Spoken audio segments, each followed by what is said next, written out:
Yeah, these are very special times. Many people are afraid because the liberal democracy, the liberal values that we thought that are so strong and that will always be with us, we see that they're weakening and might disappear altogether. Obviously, something failed in liberalism as we know it.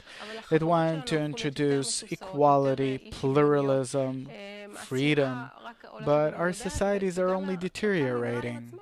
Hatred is growing, and the liberals themselves, their masks are coming off, and we see that behind those masks, eventually, there's no real tolerance. There is no liberalism. Yeah, there's no real liberalism. And we'd like to talk about that fear and maybe understand why don't we know how to implement these values that we want so much. Now, what's interesting is that in this entire liberal reality, those that stand out the most are the Jews. They're always those that are most drawn to these values, feel that these are our values, the values of our people. Even though that in Israel we're very far from that, maybe we're a bit better than others in some respect, but we're not there yet. So we'd like to go to the source. It says that Judaism brought morals to the world, the social development that eventually all of these democratic values are based on. It all started from us, actually. And there's a vast foundation for social justice, equality, and different other values that we would really like in Judaism. And we'd like to understand how did it all begin, because we probably missed out on something on the way because we're not really implementing it. So what was it about the Jewish culture that started this change in the world, and what's the difference between then and now in order for us to better understand why aren't we correctly implementing it? Man is the cradle of civilization because his desire is the biggest, the egoistic desire, where the whole of creation is constantly thinking about how can it succeed in its existence, still vegetative, animate, and people, the speaking level, they're all concerned with themselves. How can they survive? And beyond surviving, succeed, even at the expense of others. And it's even better if it's at the expense of others. Because everything's measured not like it is with animals. I see in the movies that animals, they fulfill themselves with some kind of food and leave the dead animal that they've eaten from. And then come other animals, and so on.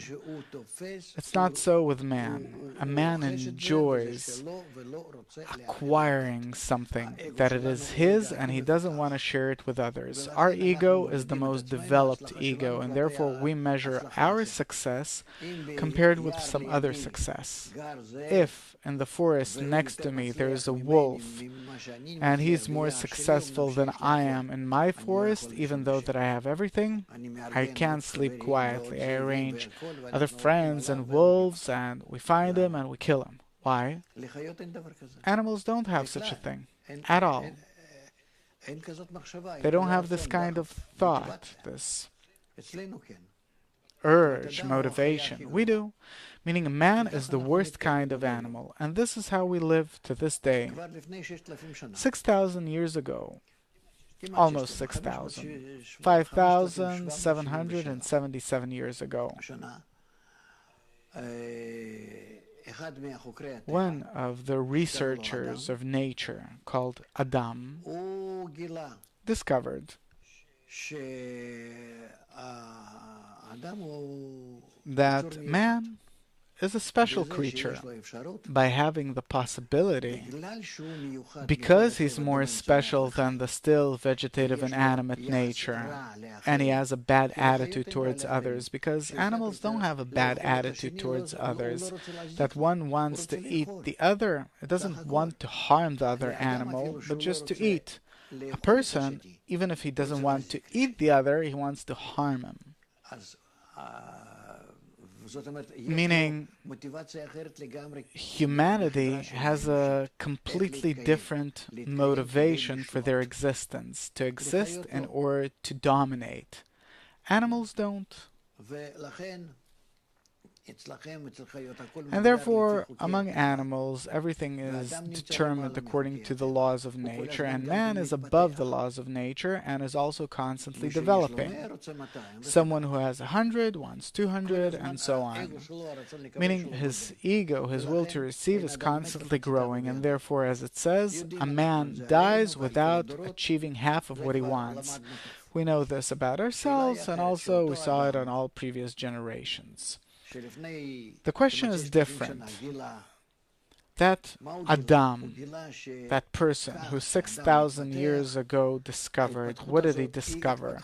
He discovered that the human development is necessitated by nature, that nature necessitates us to behave that way, but we can rise above our nature, meaning above our corporeal nature slash animalistic nature, which is actually not the animalistic level, but the human level, but egoistic. We can rise above our egoistic nature and gradually reach a state where I'm satisfied with living like an animal, taking care of myself and everything else that I have. Beyond wanting to conquer and acquire and everything, the main thing is that others don't have. I limit that inside of me. I don't touch others.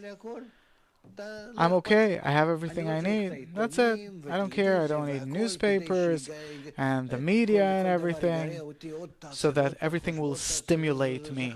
Get this and get that, and you like this and you like that. Thank God, I'm not lacking anything. I don't want to be truly satisfied by the least, but I want to live according to the times I live in. I want, suppose, work, car, home, family, wife, kids, everyone are well off, to have vacation, and so on. I don't want to feel that I'm living at the expense of someone else, that the more I bend others, the happier I am. This is what we discovered, that there is such an option to rise above the ego. Because when we say ego, that's what we're talking about. It's not that a person wants to enjoy life, but to enjoy life at the expense of others. Meaning where I want to harm others, and there I feel pleasure. And he discovered that it's possible. And what do we get as a result then? Because it's hard work working against your desires and urges, and maybe competition is good, that I want to arrange myself better than others. It's actually a very good and important incentive for development. Who said that it's not good? So he discovered that it's not good, that it's actually not good. Why? Because by that we bury ourselves in this narrow world. And if we will leave this excessive development,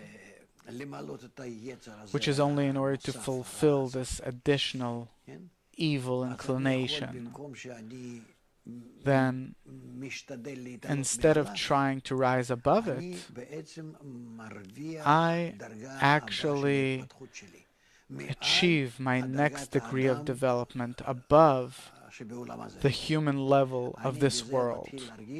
By that, I start feeling the upper nature,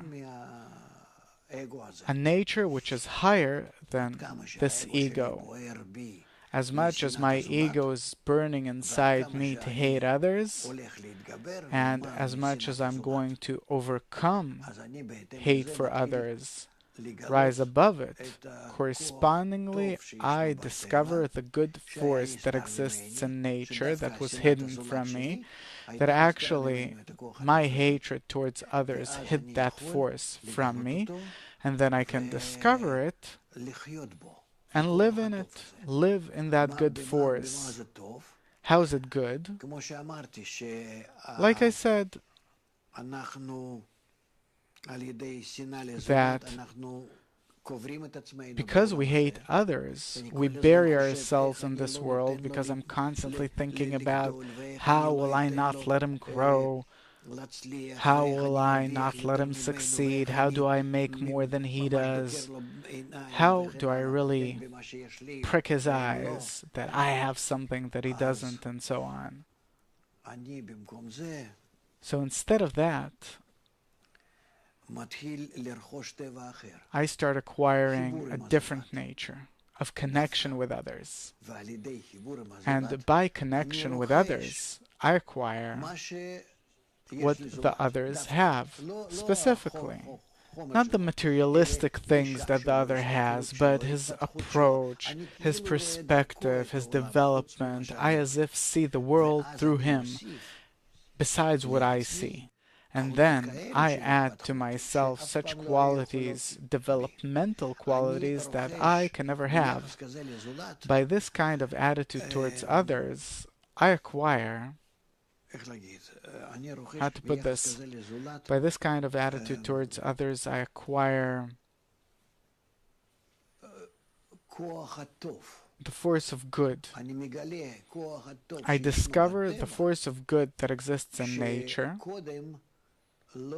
that previously I didn't see, and I didn't think that it exists, and I didn't think that I'm missing it. It's similar to the state humanity is in right now. It doesn't understand that it's very limited. It only sees that according to its natural development, according to its evolution, it reached a kind of a dead end. And by reaching the limit of its development, then precisely that developmental limit, what is it? It's that we can no longer exploit each other, because comes machinery and it does everything, and I don't need people. If I don't need people, then how will I exploit them?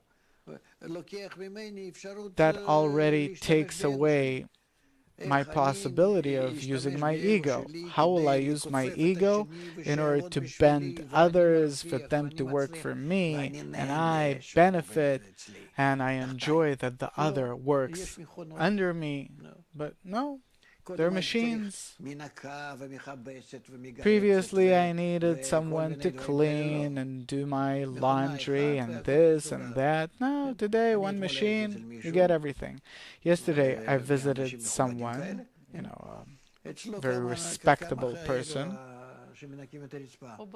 He has a few robots cleaning his floor, and he has a very big apartment. And he's walking around, and he went from the robot is moving from one room to another. Everything's programmed inside. It knows where did it clean, where didn't it clean yet. Something very special. What do I need people for? But how will I realize my desire to control? Because I can no longer control, I can no longer dominate, I can't give anything anymore to people or get anything from them, and so on and so forth. A friend of mine came back from Spain. He tells me the streets are empty, the shops are empty, streets empty, coffee shops empty. 40% of the population is unemployed, and no one needs the others, and everyone lives the way they live. Meaning we see that we've reached a state where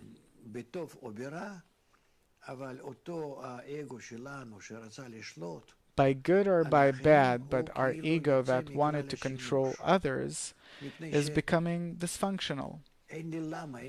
Because I have no reason, I have no place, nowhere to control others. I have nothing to be proudful about towards others, because this is already becoming something that, it's not that society is encouraging it or anything. We've reached a state where the entire human development